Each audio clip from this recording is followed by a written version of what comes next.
Very good morning, dear students. Now I am about to tell you the third chapter of Hornbill, Discovering that the saga continues.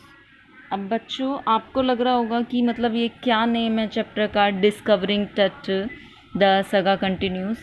Actually बच्चों ये जो टट जो है ये Egypt का जो किंग होता है, इसके बारे में ही ये सारी स्टोरी चल रही है। ओके, ये सगा कंटिन्यूस मतलब डिस्कवरिंग टट, जो वो किंग है उसके बारे में जो खोज है वो सारी बातें, और सगा मतलब इसका मीन्स होता है a long story of heroic achievement, यानी कि जो गाथा होती है ना, जो चलती आ रही है वो गाथा, उसके बारे में ही इस चैप्टर में मेंशन किया गया है।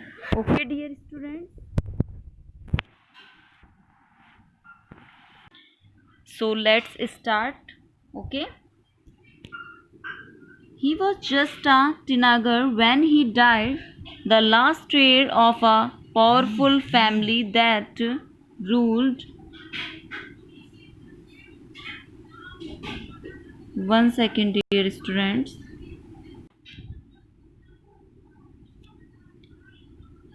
He was just a teenager when he died, the last heir of a powerful family that had ruled Egypt and its empire for centuries. He was laid to rest, laden with gold and eventually forgotten. इसमें जो A.R. Williams हैं वो हमें बताते हैं कि he was just a teenager when he died.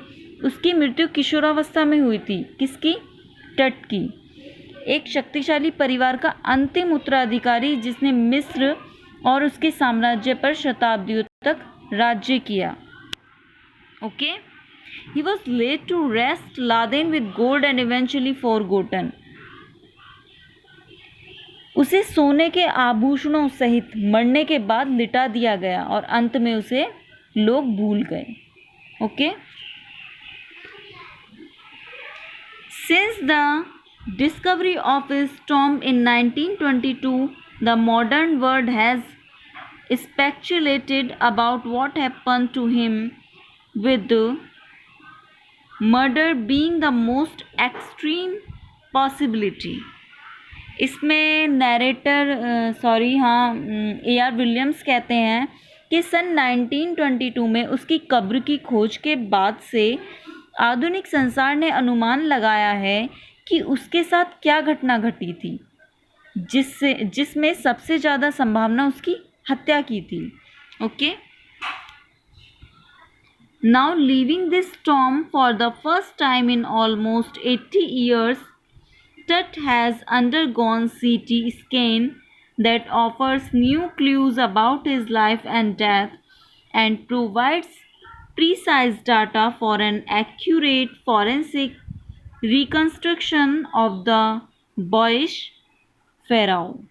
Okay? तो इसमें जो राइटर है, नैरेटर है, वो कहते हैं अब लगभग 80 यानी कि 80 वर्षों में टुट के पहली बार अपनी कब्र छोड़ने पर टुट का सीटी स्कैन किया गया, जो उसके जीवन और मृत्यु के बारे में एक नए फैक्ट यानी कि तथ्य प्रस्तुत करती है और बालक राजा की शुद्धि विधिवत पुनर्रचना के लिए बिल्कुल ठीक तथ्य और आंकड़े प्रदान करती है। Okay dear students, I hope आप सबको समझ आया होगा। We come to the next